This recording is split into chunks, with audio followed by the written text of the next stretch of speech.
အားလုံးပဲမင်္ဂလာပါရှေ့တို့ကနေကြိုဆိုလိုက်ပါတယ်ဒီနေ့တင်ဆက်ပေးမှာကတော့ဆရာခတ်စောရေးသားထားတဲ့ The Rebels of Anya 1920s ရဲ့အခန်း9ဖြစ်ပါတယ်ဗီဒီယိုလေးစလိုက်ကြရအောင်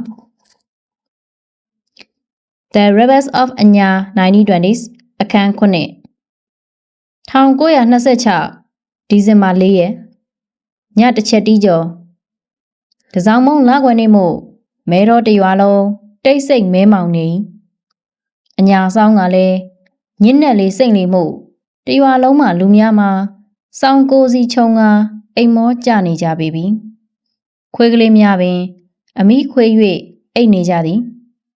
ဘုတ်ဘုတ်ဘုတ်အိမ်ထရန်သို့လာပုတ်သည့်အတန်ကြောင့်ကိုသူတော်ဆက်ခနဲလက်နိုးသွား၏နှခိုးများရှိတဲ့သဖြင့်အမြဲဆောင်ထားသည့်ဝရင်တုပ်ကိုအသာလှမ်းကင်လိုက်သည်ပုတ်ပုတ်ပုတ်နောက်တစ်ချိန်ပုတ်တန်ကိုသူတော်အတန်ခတ်အုပ်အုပ်ထွက်လာပြန်သည်သူ့ညီဆန်ဖဲအတန်မှန်ကိုသူတော်ချက်ချင်းသိလိုက်၏ကိုတွင်ခြုံထားသောအညာဆောင်ထူထူကြီးကိုဖဲကားတကားကိုဖွင့်လိုက်သည်ရိုက်ဖဲတနက်ကိုလက်ကကင်လျက်တဆက်ဆက်တုံနေသောဆန်ဖဲဟာလာအထက်မြင်ဝင်ဆန်ဖဲကအိမ်ထဲသို့ဝင်ပြီးဂရင်မော်တွင်ထိုင်ချလိုက်သည်သို့သောရိုက်ဖဲတနက်ကိုတော့လက်ကမချညနေပိုင်းကပလိတ်တွေအိမ်ကိုလာသွားသေးတယ်ဘလို့ဖြစ်တာလဲငါညီဟာကျုပ်တီးမခံနိုင်လို့ပေါ့ဗျာရာဇဝတ်အုပ်ကိုတတ်တာဆိုတော့မင်းအမှုကမလွယ်ဘူးကွစက်တိုင်တက်ရတဲ့အထိပဲစက်တိုင်တက်ရလဲမတက်နိုင်တော့ကျုပ်ဘဝကပြက်နေပြီပဲကျုပ်မိမကိုလည်းသူများကယူသွားပြီကျုပ်မိသားစုနဲ့လည်းကျုပ်တွေ့ခွင့်မရှိတော့ဘူးကျုပ်ရွာတောင်ကျုပ်ပြန်နေခွင့်မရတော့ဘူးလေဗျာကဲထားပါမင်းဒီမှာကြာနေလို့တော့မဖြစ်ဘူးမိုးလင်းရင်လူတွေမြင်ကုန်မယ်သိတယ်ကျွန်တော်အခုတောတိုက်ပေါ်ကမီးသွေးဖုတ်တဲ့တဲတစ်ခုမှနေတယ်အရန်ချမ်းလုံးလို့စောင်းလာယူတာပြီးတော့ဖိုက်လဲစားတယ်အဘတို့အမတို့လည်းမနှိုးပါစေနဲ့အောင်ကိုသူတော်ကသူ့ချုံအိတ်နေသောအညာဆောင်ကြီးကိုစံဖဲထံပစ်ပေးလိုက်သည်ငါအပေါ်မှာစားစရာတစ်ခုသွားယူလိုက်အောင်မယ်ကိုသူတော်ကအိမ်ပေါ်ထက်သို့ခြေလမ်းဖွားဖွားဖြင့်တက်သွား၏ခဏအကြာတွင်ဒန်းစလုံးတစ်ခုကိုင်းကပြန်ဆင်းလာသည်ထမင်းညံတခဲကြံလို့တော်သေးကွာဟင်းရတော့ထညက်ပဲရှိတယ်အဲ့ဒါနဲ့သာစားလိုက်တော့စံဖဲကစကားပင်ပြန်မပြောတော့ပဲဇလုံးကိုဆွဲယူလိုက်သည်ကိုသူတော်က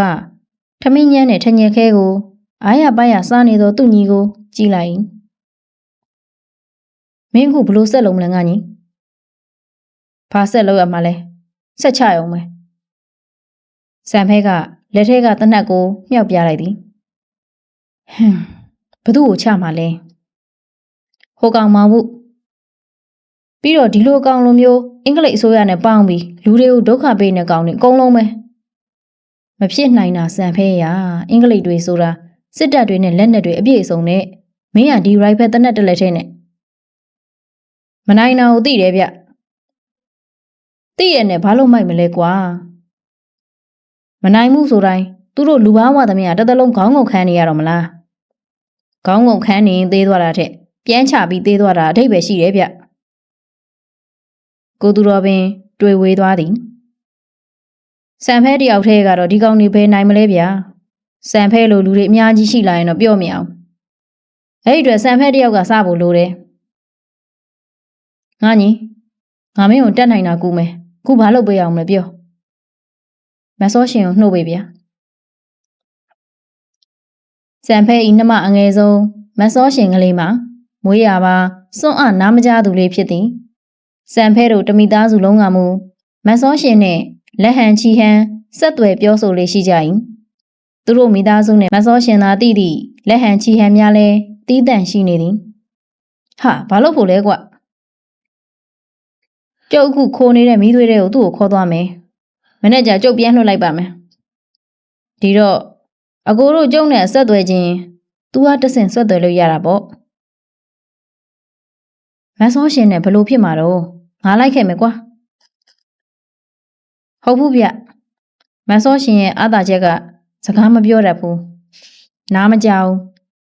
ဒီတော့ကျုပ်ပုံးနေတဲ့နေရာကိုသူတယောက်ပဲတိထားတာဘေးကင်းနေမဟုတ်လားမင်းကငါတို့ကိုဘာမယုံတော့ဘူးလားအဲ့လိုမပြောနဲ့ကိုသူတော်လူရဲ့သဘောကတကယ်တမ်းအကျက်အတဲတဲ့ရောက်လာရင်ကိုယ်ခန္ဓာကိုယ်ဘဝထက်ဘာကိုမှမရှိတော့ဘူးကျုပ်ကဒါကိုကောင်းကောင်းတွေးမိပြီးသွားပြီကျုပ်ကရှေ့လျှောက်သဘုံလုံးတော်မှာအဲ့ဒီခါပလိတ်ရဲ့ပြစ်မှတ်ကဒီမိသားစုဖြစ်လာမှာပဲကျုပ်ကိုဖမ်းမိဖို့ကလည်းဒီမိသားစုကနေပဲစကားထွက်မှရမှာမဆောရှင်ကိုတော့ကျုံနဲ့ဆက်သွယ်တယ်လို့ဘယ်သူမှစည်ရင်နဲ့ထဲမှာမဟုတ်ဘူးထဲခဲ့ရင်တော့သူ့စီကဘာမှသိရမှာမဟုတ်ဘူးဒါကြောင့်မဆောရှင်ကိုကျုပ်ရွေးချယ်လိုက်တာလောက်ပါဘယ်သူမှမသိအောင်မဆောရှင်ကိုနှိုးပြီးခေါ်ခဲ့ကိုသူတော်ကလှစ်ခနဲအပေါ်ဓာတ်သို့ပြန်တက်သွားပြန်သည်စံဖဲကကိုသူတော်နဘေးမှစေးပေါ်လိုက်ကိုယူကာမိကျစ်ဘာကိုလိုက်ရှာလိုက်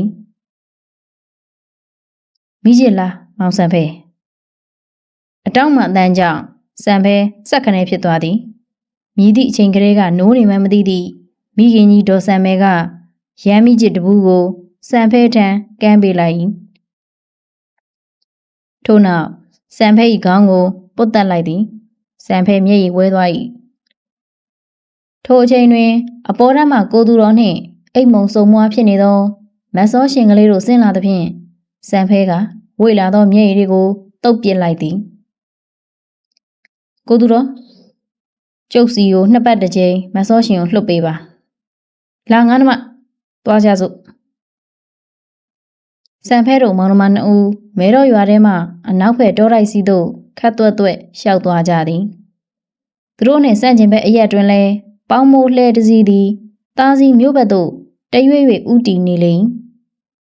လှဲပေါ်တွင်ကိုဝင်6လအရွယ်မသိန်းရင်နှင့်မောင်ပူစံဖဲ၏သတင်းကိုကြားကြခြင်းပင်မဲတော်ရွာတွင်ဆက်မနေရတော့ပဲတားစီသို့ပြောင်းရွှေ့ကြခြင်းပင်ရောင်နီလာကလီးလေထိုကာလသည်ပို၍မှောင်လေပင်4 ရက်မြောက်သောနေ့ချွတ်ခြိတံများကြောင့်စံဖဲကမိသွေးတဲကလေး၏အနောက်ဘက်စီးသို့အသာပြေးဝစ်လိုက်သည်လက်ထဲမှရိုင်ဖယ်ကိုလည်းခပ်ဖြည်းဖြည်းမောင်းတင်လိုက်ရှေ့ဆုံးမှထွက်လာသည်မှာမဆောရှင်အားရှေ့တင်ပြီးပလိတ်များလိုက်လာလေပြီလားစံဖဲကမဆောရှင်အနောက်ဘက်သို့တနက်ကိုချိန်ပြီးမောင်းခလုတ်ပေါ်လက်တင်ထားလိုက်သည်ကိုစံဖဲဗျိုးကိုစံဖဲအတန်ခတ်အုပ်ကြောင့်စံဖဲတနက်ကိုအသာပြန်ယုံလိုက်သည်တောင်းကြီးတစ်လုံးကိုကြောတွင်ထမ်းလာသောမောင်နီတဲပေါ်တွင်စံဖဲအားမတွေ့သဖြင့်မဆောရှင်ကဟိုဒီဒီကြည့်နေသည်ဟိတ်မလုံးနဲ့မောင်နီဤကြောကုန်းကိုတနက်တလက်လာထောက်သဖြင့်မောင်နီကရီလိုက်သည်ကိုစံဖဲရခညအတန်ခွေးချီသွားတော့ကြုံမှတ်မိပါစံဖဲကမောင်နီပခုံးကိုဖက်လိုက်သည်ဘလို့လဲကွဘာကိစ္စရောက်လာတယ်လဲမောင်နီခညသတင်းကြုတ်ကြားပါတယ်ဒါပေမဲ့ကျုပ်ကမိထီလာတရားရုံးမှာကတ်ဝိုင်းထောင်တဲ့အမှုနဲ့အာမခံသွားလျှောက်နေရလို့ချက်ချင်းလိုက်မလာနိုင်တာခုတော့ကိုသူတော်ကိုမေးပြီးမဆောရှင်ကလေးနဲ့လိုက်လာတာကိုသူတော်ကတော့ကွာငါအတန်နဲ့မှားထားရဲ့နဲ့မဟုတ်ဘူးကျုပ်ကိုသူတော်ကိုအချိန်ချင်းဂရီပေးပြီးမှလိုက်လာတာပါကျုပ်ပြန်လည်းမပြန်တော့ဘူးခမည်းနဲ့ပဲအတူနေဖို့လာတာကိုစမ်းပဲဘာမင်းကဘာကိစ္စငါနဲ့နေမှာတော့ကျုပ်လည်းကဝိုင်းကိစ္စအာမခံရထားပေမဲ့ထောင်ကြဖို့များတယ်ဗျခွေးမာသားပလိတ်တွေကလိုင်းကျဲယူတော့ယူထားပြီးအမှုလို့တော့ကျုပ်တို့ကဝိုင်းဝင်ဖမ်းတယ်လေကျုပ်အဲ့ဒီလုံလဲစိတ်ကုန်ပြီဗျာဒါကြောင့်ခညအတင်းနဲ့ကျုပ်ဝင်မယ်ဟမ်ဘာအတင်းတော့ကိုသူတော်ပြောပြပါပြီခညသဘုံထမယ်ဆိုခညသဘုံအတင်းနဲ့ကျုပ်ဝင်မယ်လို့ပြီးတော့ဒါကျုပ်ပြစ်ချင်နေတာရားနေတာပဲတင်းပေးမှာမဟုတ်လားစံဖဲကမျက်ခုံးနှစ်ခုကိုတွန့်ငါပြုံးလိုက်သည် ယော့ဒါစံတွေရိတ်ခါတွေရှမ်းပြည်ကဂေါ်ရတက်တွေကခိုးထုတ်ရောင်းတဲ့စီတူဘူးငါးတစ်တာတွေလည်းပါတယ်တလားလောက်တော့ကျုပ်တို့ဖူးလုံးတာပဲစံဖဲကစီတူဘူးတစ်ခုကိုကင်ကြည့်လိုက်ငနီးငါနဲ့နေတော့မင်းသိရင်သိမှာနော်သေးသေးဗျာဓာကြီးပြစ်တဲ့အောင်သာသင်ပေးစံဖဲကတဲပေါ်ရှိသူဖြည့်ထားသောရေအိုးထဲမှရေတမုတ်ကိုခတ်ပြီးမောပန်းနေရှာသောမတ်စောရင်ကလေးအားတိုက်လိုက်သည်ထို့နောက်ချီဟန်လက်ဟန်ဖြင့်ပြန်ရန်အချက်ပြလိုက်၏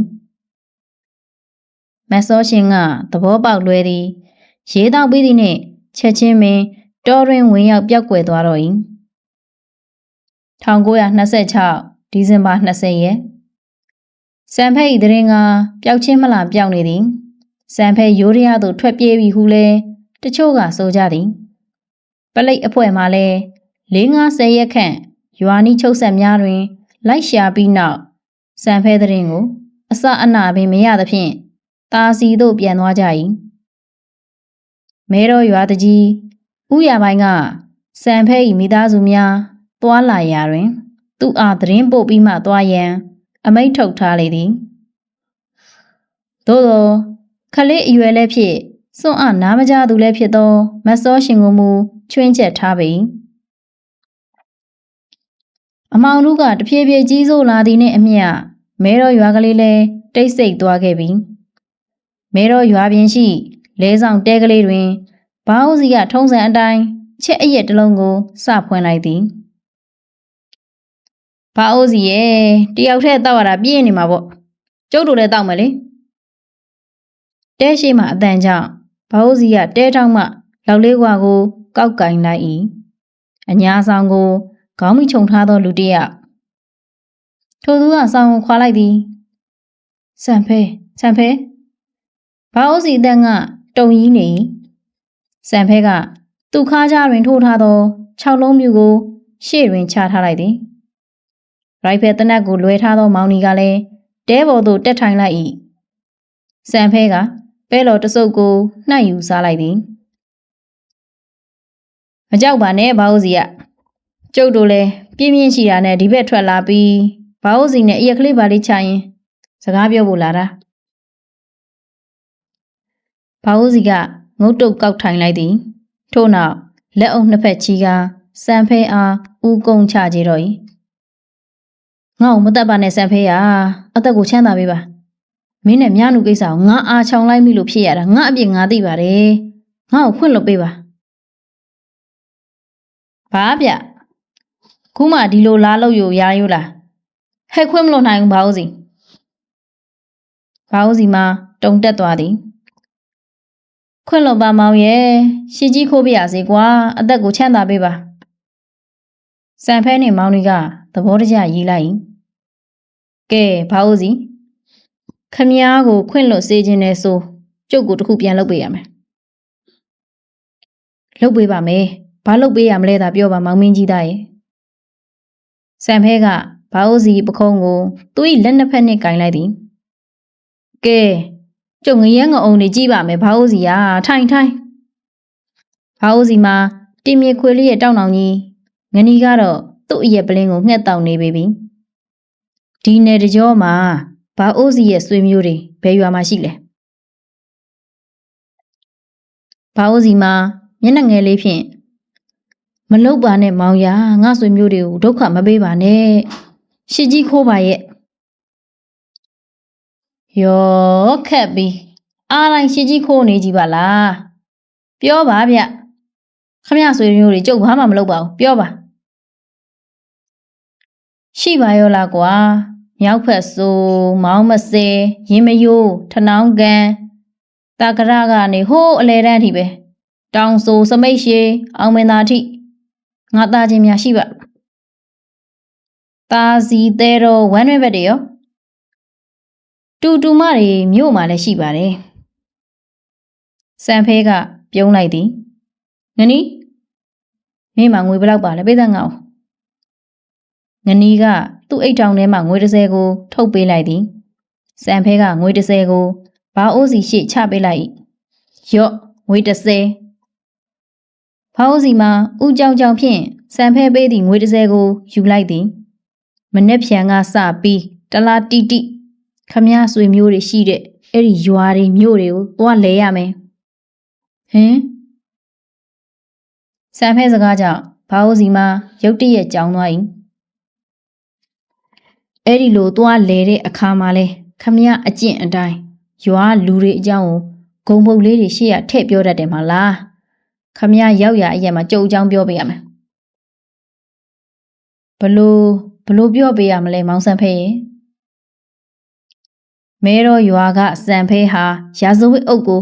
လူရှိမှဓာတ်နဲ့ခုတ်တတ်တယ်ပလိတ်တွေကတနက်နဲ့ပစ်ပေမဲ့မီးမကူဘူးဒုတ်ပြီးဓာပြီးတယ်လက်ထိတ်ခတ်ရင်လက်ထိတ်ပြုတ်တယ်သူက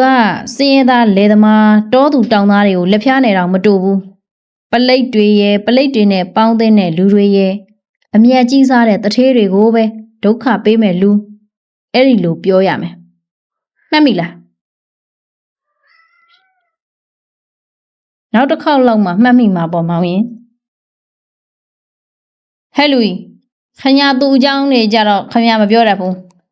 တခြားသူများအကြောင်းတွေဆိုရင်တစ်ခါပြောတာနဲ့မှတ်မိတယ်ဒါကြမသိတော့ဘူးလားမောင်နီကရိုက်ဖယ်တနက်ဖြင့်ရွေးလိုက်သဖြင့်ဘာဦးစီမှာလန့်ဖြတ်သွားသည်မှတ်မိပါပြီပြောပေးပါမယ်ဟုတ်ပြီတလအတွင်းခမည်းအဲ့ဒီလိုလိုက်ပြောမပြောကျုပ်တို့ကအမြဲစုံစမ်းနေမှာမပြောလို့ကတော့ခမည်းရောက်တဲ့နေရာထိလိုက်လာပြီးပြစ်တတ်မှာစံဖဲအကြောင်းသိရမဟုတ်လားသိပါတယ်မောင်စံဖဲရဘာမောင်စံဖဲလဲဗျဒါကျုပ်တို့ဘိုးစံဖဲလို့ခေါ်ရမယ်ကြားကလားမောင်နီကထပ်ဟောက်ပြန်သည်ဘာအိုစီမှာကြောက်လန့်ဖြင့်စံဖဲဘက်သို့လှည့်လိုက်ကျုပ်ဘိုးစံဖဲအမိန်တိုင်းဘိုးစံဖဲအကြောင်းကိုလူတွေသိအောင်လိုက်ပြောပေးပါမယ်စိတ်ချပါဘိုးစံဖဲခင်ဗျာကျုပ်ကိုလည်းခွင့်လွှတ်ပေးပါရွှေနားတော်ထောင်စေခြင်းမာသည်မောင်ဘနတန်းပဲအောင်မင်းလောက်ရန်စိတ်ကူးပါနဲ့အထူးညံချေ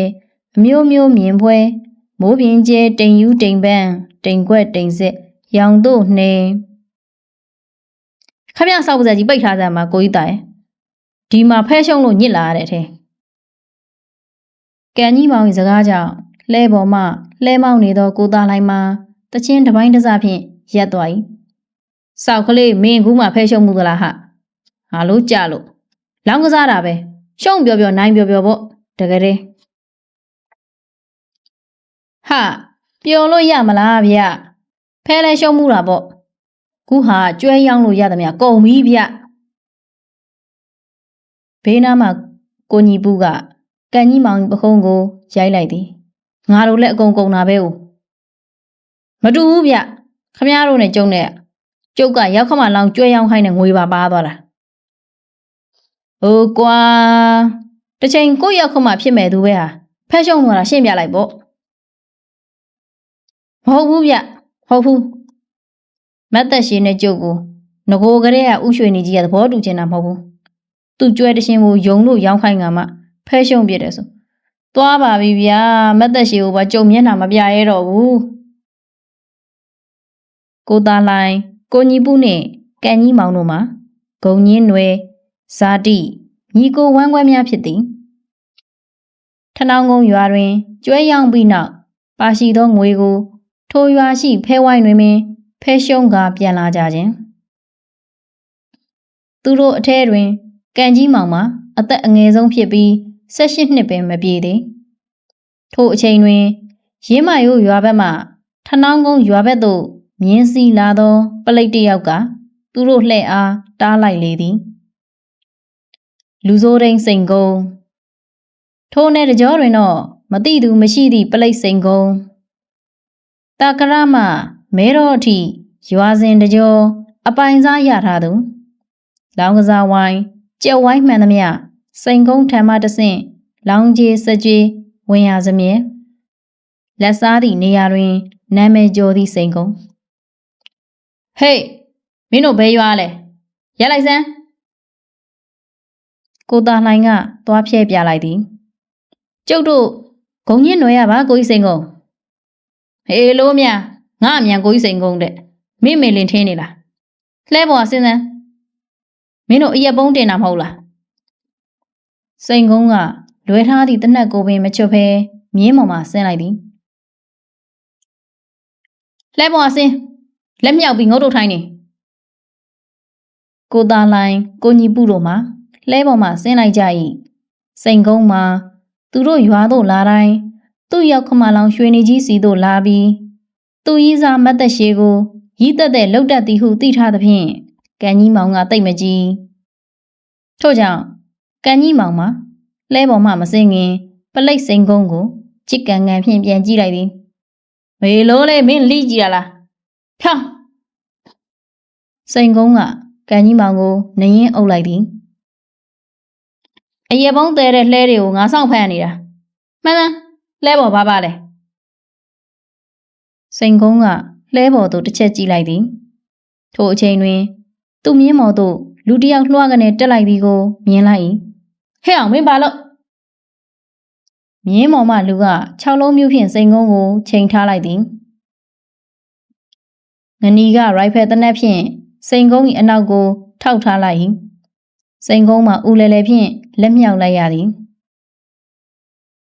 မင်းသေးချင်းမလားစိန်ကုန်းဟုတ်ကဲ့မသေးချင်းသေးပါဘူးကိုကြီးစံဖဲမင်းမေလင်ကိုကြီးစံဖဲလားဘိုးစံဖဲလို့ခေါ်တယ်ဟုတ်ကဲ့ပါဘိုးကြီးစံဖဲငနီသူ့တနက်ကိုယူလိုက်ငနီကစိန်ကုန်းလွယ်ထားသောတနက်ကိုယူလိုက်သည်ယူနီဖောင်းချွတ်စမ်းခမညာချွတ်လို့ဟုတ်ဟဲ့ဒီဘက်ကဘသူတွေတော့ဘိုးစံဖဲကျုပ်တို့ပါဂုံညင်းနွယ်ရကိုသားလိုက်လေအော်ကိုကြီးတာပိုင်ဒူတွေပါလားခမရတို့ကျုပ်ဘာမှဒုက္ခမပေးဘူးစိန်ကုန်းမှာပလိတ်ဝတ်ဘောင်းမီသားကြံတော့သည်ဘောင်းမီပါချွတ်ဗျာဟဲ့ကိုသားလိုက်ခမရတို့မှာပစိုးပို့ပါလားပါတယ်ကျုပ်မှပါတယ်ကန်ကြီးမောင်ကလှဲပေါ်လွှားကနေပြစ်တက်ကပစိုးတစ်ထည်ကိုယူလိုက်သည်ထို့နောက်ပလိတ်စိန်ကုန်းကိုပြစ်ပေးလိုက်၏စိန်ကုန်းကကန်ကြီးမောင်ကိုဘူးကြည့်ကြည့်လိုက်သည်ခဏအကြာတွင်စိန်ကုန်းတစ်ယောက်ပစိုးတစ်ထည်နှင့်ကိုလုံးလေးသာဖြစ်ချေပြီကဲစိန်ကုန်းမင်းဒီကနေထနောင်းကုန်းကိုသွားပြီတော့ဘာဖြစ်လာတာလဲမေးရင်စံဖဲလှုပ်လိုက်တယ်လို့သာပြောဟုတ်ပြီလားဟုတ်ကဲ့ဘိုးစံဖဲခညကန်ကြီးမောင်ကလက်ထောင်လာသည်ဘာလက်ကောင်းလဲဒီကောင်ကြီးခုနကျုပ်ကိုနရင်တစ်ချက်အုပ်ထားပါတယ်သူ့ကိုကျုပ်ပြန်အုပ်ချင်းလို့ရမလားဗျကန်ကြီးမောင်စကားကြောင့်စံဖဲပြုံးသွားသည်ကိုသားလိုင်းနဲ့ကိုညီပူမှာသူတို့ညီအတွက်မျက်လုံးပြူးမျက်စံပြူးဖြင့်ရတယ်လေတစ်ချက်မဟုတ်နှစ်ချက်အုပ်စံဖဲကခွင့်ပြုသည်နဲ့ကန်ကြီးမောင်ကစိန်ကုန်းနာသို့ကတ်သွားသည်ဖြောင်းအသက်ငယ်တော်လဲဗလတောင့်လူကောင်ထွားကန်ကြီးမောင်၏ရိုက်ချက်များကအားပါလာ၏စိန်ကုန်းမှာရှေ့သို့ဟတ်ထိုးလဲမတန်ဟဲ့ကောင်လေးမင်းတစ်ချက်ပိုးသွားပြီစံဖဲကပြောလိုက်၏ကန်ကြီးမောင်ကစံဖဲကိုလှမ်းကြည့်သည်နောက်တစ်ချက်ပြန်နှုတ်ပေးလိုက်ဖြောင်းကန်ကြီးမောင်၏နောက်ဆုံးနရင်ရိုက်ချက်တွင်စိန်ကုန်းတကယ်ပင်ရှေ့သို့လဲကျသွားတော့၏မောင်နီကပလိတ်စိန်ကုန်းအိတ်ထဲမှငွေသားတစ်ထပ်ကိုစံဖဲထံကမ်းပေးလိုက်သည်စံဖဲကအိတ်ထဲထိုးထည့်လိုက်၏ကဲအားလုံးကိုလန့်ကိုသွားကြတော့ဟဲ့စိန်ကုန်းမင်းရင်သွားစိန်ကုန်းကခတ်တွတ်ပင်ပြေးတော့၏ခမရတို့လည်းကိုလန့်ကိုသွားကြတော့စံဖဲကမြင်းစဲကြိုးကိုဆွဲလိုက်သည်နေပါဦးခမရဘိုးစံဖဲကန်ကြီးမောင်ကမြင်းမီကိုဆွဲထား၏မြင်းကန်ခမ်းနေရမယ်ဘာတော့ကောင်းလဲကျုပ်လဲခမရနဲ့လိုက်ပြရစေဟေးကျုပ်ခမရတပည့်ခံနေပါတယ်ဘိုးစံဖဲဟာဘာဖြစ်လို့တော့စိန်ကုန်းကြီးကိုနရင်ရိုက်လိုက်တာရွာပြန်ရောက်ရင် तू ကကျုပ်ကိုဖမ်းမှာပေါ့ဗျ။အော်မင်းကဖမ်းခံရမှာကြောက်လို့လား။နောက်တစ်ခုရှိပါသေးတယ်ဗျ ဘာလဲပြောစိန်ကုန်းလိုကောင်းတွေကိုနောက်ထပ်နင်းရင်လိုက်အုပ်ချင်းလို့ပါအပိုင်း၈စက်ရန်